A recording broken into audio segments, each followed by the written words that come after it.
शादी को पूरे 9 साल हो चुके थे। वो अपने पति, 2 बच्चों और अपनी सास के साथ रहा करती थी।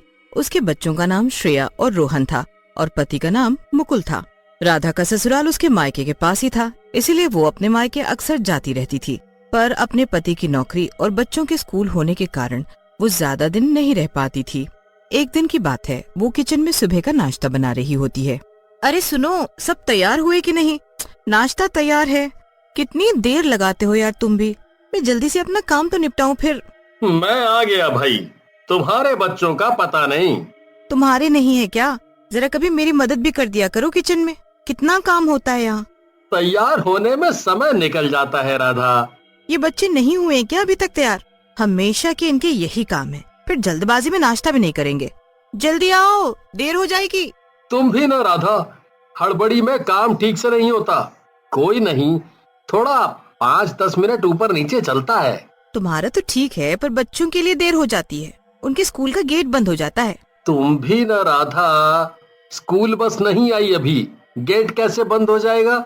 हाँ हाँ, मुझे मत सिखाओ। नाश्ता कर लो ढंग से, अभी सबके टिफिन पैक करने हैं मुझे। श्रेया, रोहन, जल्दी आओ बेटा। बस आ गए, लाओ जल्दी नाश्ता दो। हाँ हाँ, जल्दी खाओ, स्कूल बस आने ही वाली है। दोनों बच्चे स्कूल बस से स्कूल के लिए निकल जाते हैं। मुकुल भी अपना बैग उठाकर ऑफिस के लिए निकल जाता है। तभी राधा की सास आती है। माँ जी, आप भी कर लीजिए नाश्ता, फिर बहुत सारे काम हो जाते हैं। मुझे बाजार भी जाना है सामान खरीदने। चल लगा दे फिर। लीजिए माँ जी। अच्छा सुनो बहू, तुम बाजार जा रही हो ना? जी जी। मेरे ना घुटनों का दर्द फिर से शुरू हो गया है, तुम मेरे लिए जरा दवाई लेते आना। जी, मैं आते वक्त लेते आऊंगी। तभी फोन की घंटी बजती है। हेलो, हाँ बोल शर्मिला। हाँ राधा सुन, मेरे लिए रुके रहना, मुझे भी आना है बाजार। दोनों साथ में ही जाएंगी, बहुत सामान है यार घर का। ठीक है, मिलते हैं 10 बजे। चलो अब जल्दी से काम निपटा लेती हूँ। मेरी दवाई लाना मत भूलना बेटा। अरे माँ जी, आप चिंता मत कीजिए, आपकी दवाई पक्का ले आऊंगी मैं। और हाँ, दोनों उस पुराने रास्ते से मत आना, ठीक है? पर पुराने रास्ते से क्यों नहीं? आप हमेशा मना करती हैं, पर कभी बताती नहीं है। बेटा, वहाँ सालों से एक लड़की की आत्मा घूमती है, न जाने क्या दुश्मनी है उसकी सबसे। उस रास्ते में जो भी जाता है ना, कभी वापस नहीं आता। पर माँ जी, पर कुछ नहीं, उस रास्ते से मत आना बस। चलो तुम जल्दी से तैयार हो जाओ, देर हो रही है, घर में देख लूंगी। जी माँ जी। घर का सारा काम निपटाकर राधा बाजार के लिए निकल जाती है। गेट से बाहर निकलते ही राधा देखती है कि शर्मिला वहीं उसका इंतजार कर रही है। कितनी देर कर दी राधा, जल्दी चलो, फिर समय से घर भी तो आना है हमें। अरे हाँ, आ तो गई बस, चल। तेरी तो सास है घर पे, मुझे तो बच्चों को लेने भी जाना होता है स्कूल। हाँ हाँ, अच्छा सुन, उस पुराने वाले रास्ते से चलें क्या? अरे तू पागल हो गई है, जानती नहीं क्या वहाँ के बारे में? हाँ, पर मुझे नहीं लगता कि ऐसा कुछ हो सकता है। वो रास्ता सही था, यहाँ से कितनी दूर पड़ता है? आते वक्त आएंगे ना उधर से। ना ना ना, मुझे नहीं आना, बड़ा डर लगता है मुझे तो। तू भी ना, मजाक कर रही हूँ, वैसे भी मेरी सास ने तो बिल्कुल मना किया है। राधा और शर्मिला बाजार से सामान खरीदकर घर के लिए निकल जाती हैं। बाजार जाओ तो खर्चा ही खर्चा। अब क्या करें शर्मिला, जरूरी सामान तो लेना ही पड़ता है। बच्चों की अलग अलग डिमांड रोज रोज, स्कूल वाले भी तो न जाने क्या क्या मंगवाते रहते हैं, कभी कुछ कभी कुछ। दोनों बातें करते करते कब पुराने रास्ते की तरफ चली जाती हैं, उन्हें पता ही नहीं चलता। वो काफी दूर तक चली जाती हैं। अरे राधा, हम पुराने रास्ते पर आ गए हैं। क्या हुआ? कोई नहीं, जब इतना आ ही गए तो ऐसा करते हैं, इसी रास्ते से चलते हैं आज। ना ना राधा, वापस चल। अरे तू डरती क्यों है? मैं हूं ना। शर्मिला डरते डरते राधा के पीछे चलती है कि तभी अचानक राधा को रास्ते पर एक सुंदर सा कंगन दिखाई पड़ता है। अरे शर्मिला देख ना, मुझे क्या मिला? कंगन है, कितना सुंदर है ये, किसका होगा? मुझे नहीं पता, पर ये है तो पक्का कि लोग आना जाना करते हैं यहाँ से, तभी तो किसी का कंगन भी छूटा है। हाँ, पर कोई यहाँ आता जाता दिखता नहीं है। अरे वो सब छोड़, सोने का होगा क्या ये? देखने से तो लगता है कि सोने का ही है। ऐसा करते हैं, घर ले जाते हैं, क्या कहती है? शायद कोई इसे ढूंढता हुआ मिल जाए।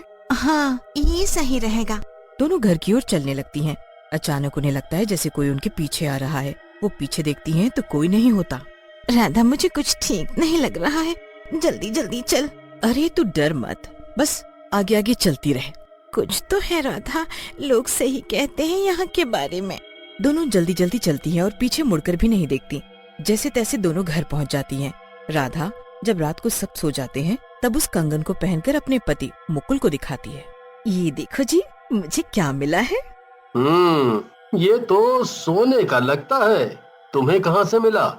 वो बात ये है कि आज हम उस बाजार से आते वक्त पुराने रास्ते से आए तो मुझे ही रास्ते में पड़ा हुआ मिला। तुम इसे घर क्यों लाई? अरे देखो ना, सोने का लगता है, बहुत महंगा होगा।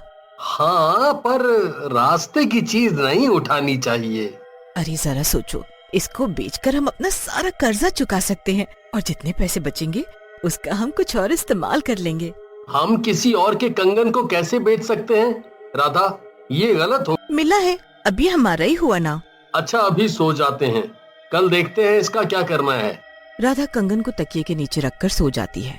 अचानक आधी रात को जब उसकी नींद खुलती है तो उसे अजीब सा लगता है। उसे दीवार में किसी की छाया दिखती है। राधा घबरा जाती है। राधा देखती है कि कमरे में कोई नहीं है। फिर उसे कंगन की याद आती है। तब वो तकिए के नीचे देखती है तो कंगन वहाँ से गायब होता है। ये क्या, मैंने तो रात को कंगन यहीं पर रखा था, फिर कहाँ जा सकता है। अचानक उसके सामने चुड़ैल आ जाती है। राधा, मेरे कंगन को तूने हाथ कैसे लगाया? बोल। कौन है? किसका कंगन? मुझे तो ये रास्ते में पड़ा हुआ मिला था, मैंने नहीं चुराया है। मेरे कंगन को बेचने का विचार तेरे मन में आया कैसे? अब तू मेरे हाथों से नहीं बचेगी। राधा अपने पति को जगाने की कोशिश करती है पर उसका पति नींद से जागता ही नहीं। राधा बहुत घबरा जाती है। वो चिल्लाने की कोशिश करती है पर उसके मुंह से आवाज ही नहीं निकलती। चुड़ैल राधा के बाल पकड़ लेती है और उसे घसीटते हुए वहीं ले जाती है जहाँ से राधा ने कंगन उठाया था। मुझे छोड़ दो, मुझे नहीं पता था कि ये कंगन तुम्हारा होगा। मुझे जाने दो, मुझे जाने दो। पर तेरे मन में इसके प्रति लालच कैसे जागा? बेचने वाली थी ना तू उसको। तूने तो जरा भी नहीं सोचा कि अगर ये कंगन किसी का हुआ तो वो क्या करेगा।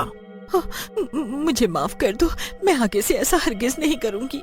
सब लोग मुझसे इसलिए डरते हैं क्योंकि मैं गलत व्यक्ति को सजा देती हूँ। मैं इंसाफ करती हूँ। ये कंगन एक गरीब औरत का है। उसने अपने खून पसीने की कमाई से इसे खरीदा था। यहाँ से गुजर रही थी तो गलती से यहीं छूट गया। ये कंगन तुम्हारा नहीं है? नहीं, मैं तब से उस औरत का इंतजार कर रही हूँ कि अगर वो यहाँ इसे ढूंढते हुए आई तो मैं उसे लौटा दूंगी, पर तू इसे पहले ही ले गई। चुड़ैल राधा की बुरी हालत कर उसे छोड़ देती है। राधा जब बेढंग कपड़े और बिखरे हुए बाल लेकर घर पहुँचती है तो घर वाले सब उसे देख